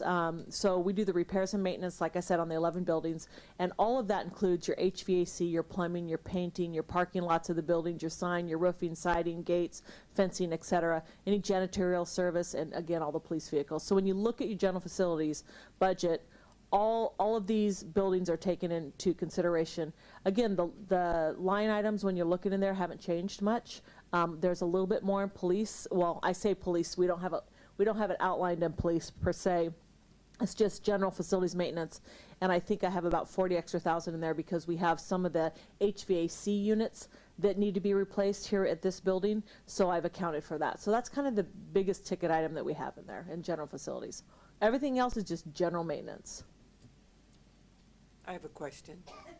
Soon to be library. I have that on there soon I to saw be. that. Yes, Is that, do we own that building? yes. We do. And we don't maintain it right now, but we will start to maintain that or figure out something to do with Once it. they Yep. get the new one built? Correct. Okay. Because that's Okay. part of Hoffman Do Park. you Yes. have any ideas on what that building can be used for? Not as At of this all? time. I haven't even gone through the building to evaluate it structurally or see how it is structurally. So until I do an evaluation there, I wouldn't have any ideas. Question is kind of different from that. Talk about maintaining vehicles and stuff like that. Gary Oliver, Correct. been here for a long time. Yep. And he's gonna be super, super hard to replace Yep. whenever he does retire. Do you have anything? Yep. I know what you're saying. You want me to tell you what it is? Yeah. Okay. So what I did last year, we went ahead and provided Gary Oliver a promotion, and he now maintains, and we contracted out for him to maintain other police vehicles. So the Tribe, La Center, Ridgefield, so on and so forth. So, and part of the reason why we did that is when we're tracking his hours, when he gets up to a 50% mark of hours as far as when he's bringing in revenue, because we charge out him at a billing rate, then we'll go ahead and hire somebody on for him to start to train to replace his position. In the meantime, I also have training going on from 2 of the guys in streets that are also shadowing him for the lift stations and for mechanical repairs. But a couple of the guys are already very mechanically inclined.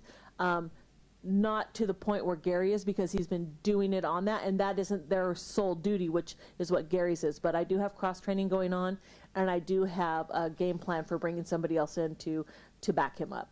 We aren't at that 50% point, though, but we figured it'd take a solid year to get there.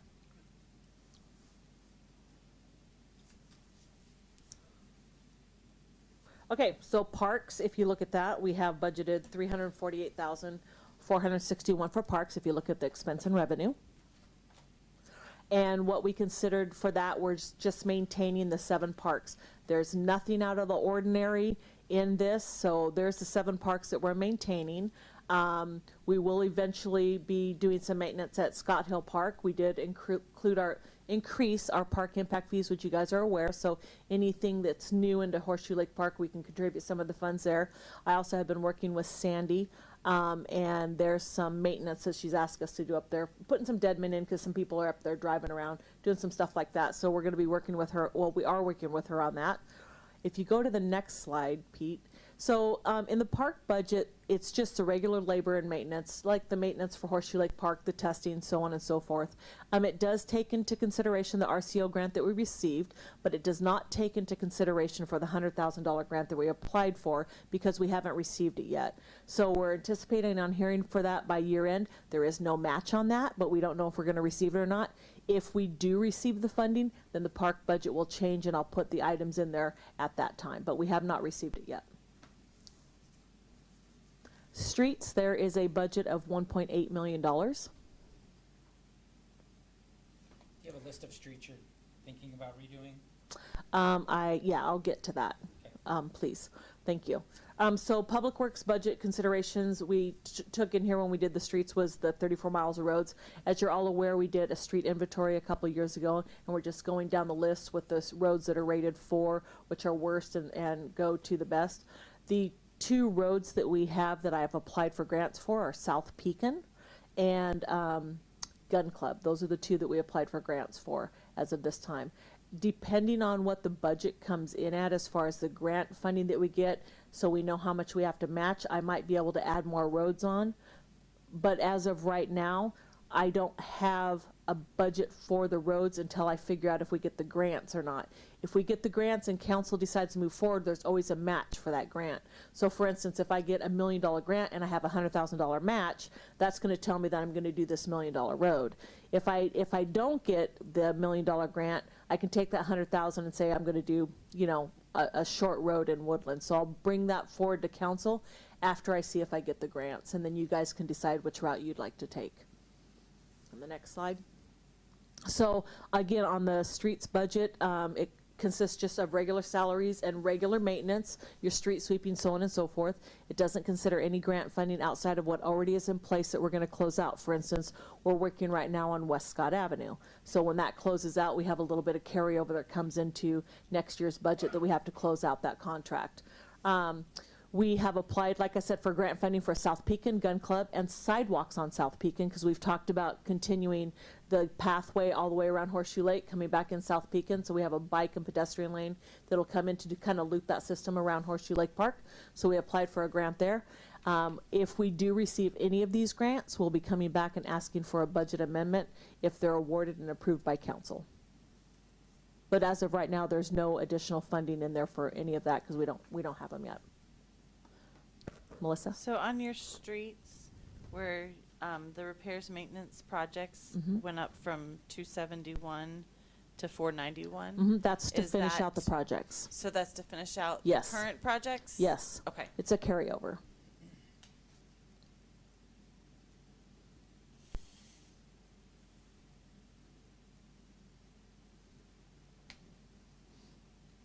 Okay, water, we have about $4 million budgeted in water.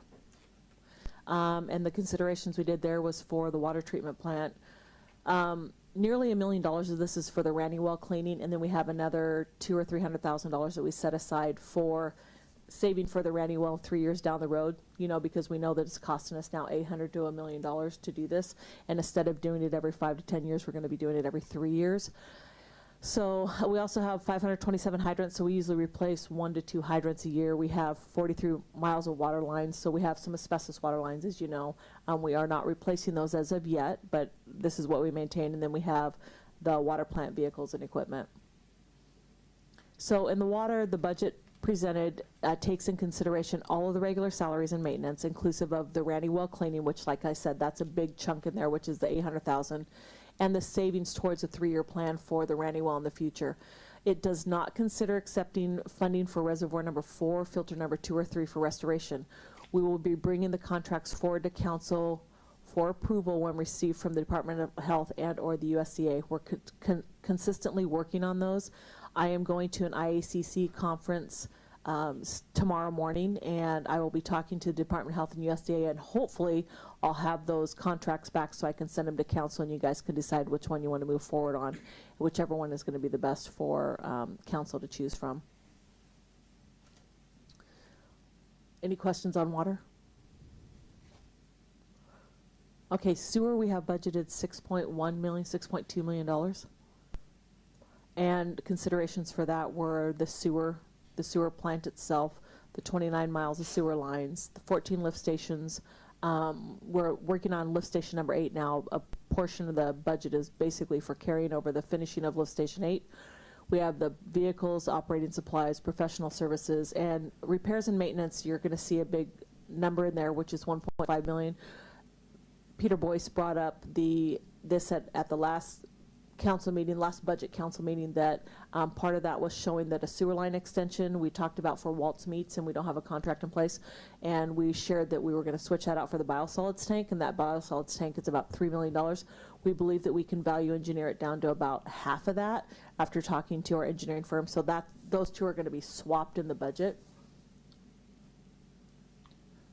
I'd also like to mention, when you see the $6 million expenditure budget, that includes the fund balance that we're saving for future projects. So take that into consideration. Right. When I'm telling you just the balance at the very bottom, so you guys can see the fund balance at the top, and you can see the expenditures in there. Yeah.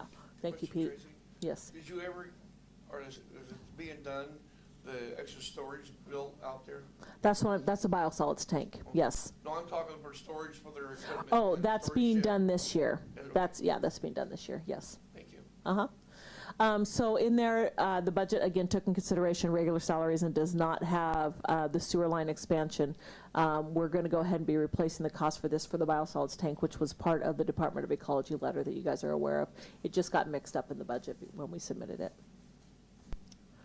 Stormwater. So we have $154,000. I'm excited about this. As you can see, this was our very, you can go back just one slide, please, Pete. I'm sorry. Too quick. Yep. So these are actual pictures of our very first stormwater project that we had here using our stormwater funds. So I didn't have to use road funds or anything. So the stormwater funds are going to good use. This was out on, I believe it was on Embassy Loop that we did. The complaint of the ponding in this facility at this location had been going on how many years before I came here? At least 5 years before I came here, at least 3 public works directors. Finally, I was able to find a solution, and finally I had money. I say it's not us, it's the city. The city has money to be able to do something to solve some of these problems, so I was really excited to be able to do this. The customer who's been complaining for year after year after year is ecstatic, and so I was really pleased to be able to get this project finished after being here for 6 years. It was nice to be able to do something for this individual. So anyway, so that was the first project that we did. The budget that I have takes in consideration some regular salaries and some catch basin and drainage repairs throughout the city where we've had some complaints. So it's not a lot of money right in there for the stormwater, but it's a start. And I think we'll see a lot of improvements on our roads where we won't see any ponding, which deteriorates your pavement over time when the oil sits on it as well. So, and that's it. That's all I have. Any questions? Yes. For the general facilities, your computer software and licenses had a big increase. Pete will speak Is to that. Right, so that's what I was talking about with the So that's the line Tyler item that Technology goes to the- piece. Right. Okay. Yes. Do you guys utilize a CMMS software? I don't know if you know what that is or not. I do, and that's for your asset management. Am I correct on that? I like we use it at the port, and it does like work orders, and you can do tracking. Yep, And I want yep. to say like the backflows and everything. You can Mhm. track everything and just have everything in a PM schedule, or it kicks Right, it out. so it says, kicks do out this, tickets. Do that. Do you guys do that? Utilize that program? We do not. We do Okay. not. Is that an option in the future you might think about? Or, I mean, I know we're kind of a small entity, but And that's probably the reason why we would not, because the cost for that, and because we have a very small handful of staff. I mean, if I had Pacific Core, we use that. Yeah. We didn't use that software, but we used a software where we had tickets that go out and it went to our linemen. Warehouser, we used that when it went out for our capital projects, and it went to our crews. So the team is so small that if we need something, we pick up the phone and we call and say, hey, Tim, hey, Scott, whatever, go out and read this meter. So it would be good for that, if you have reader meets. Now, we do have information that we did put in the Vision software, and now we put it in Minol software, so we do create tickets in Minol software. But most of the stuff is done on a handheld device on the phones. If we have to go out and check a meter or a location, they have an app in their phone that they can use that for. And because we're so tight-knit, it pretty much, we track it that way. okay. It's pretty easy to track because we're such a small crew. I know as we get more of maintaining other entities' vehicles, that might be another way to kind of track and make sure they're getting charged appropriately. So I just have one gal that's tracking that right now with Gary, and so it's so small again that it doesn't take a lot of time, and it's tracked through Outlook and through, because we have to invoice them. Yeah. So he puts it in the Outlook, and she grabs it from Outlook, and then we do the invoicing, and we just match up the invoices. It's pretty small potatoes. Okay. But yeah, I don't disagree with you. I think that if you're a larger, like if you're Vancouver, City of Vancouver, absolutely you'd need that. Okay. Because you have such a large crew. Any other questions for Ms. Coleman? Maybe. So I think it was this year that Mr. Goddard implemented the new website. Was it this year? Yeah. And with that, you had your Reporta. Street light and potholes. Correct. Are people utilizing that? Yes, they absolutely are. And we go through that every month. Kathy goes through that. She pulls them out and we give that to the crew. So that's another kind of a ticketing system, but Amanda gives us a list of the reports, and then we print that out and then we deal with that. So sometimes when you see, when I share with you that we went through two pallets of cold mix, it's because we had 15 potholes that people reported, which is great for us because we don't go out and we don't drive all the streets all the time, but you have citizens that are around the whole entire city, and when they report it to us, we're like, oh, okay, we didn't know about that one, so we can go out and do that. So yeah, and the street lights too, it's easy for us to maintain that as well. Nice.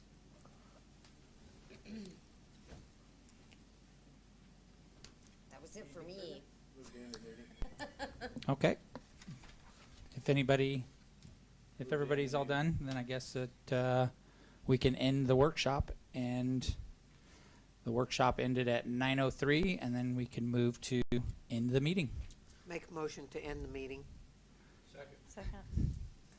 Motion to end the meeting by Councilmember Rounds, seconded by Councilmember Alderman. All in favor, say aye. Aye. Meeting ends at 9:03.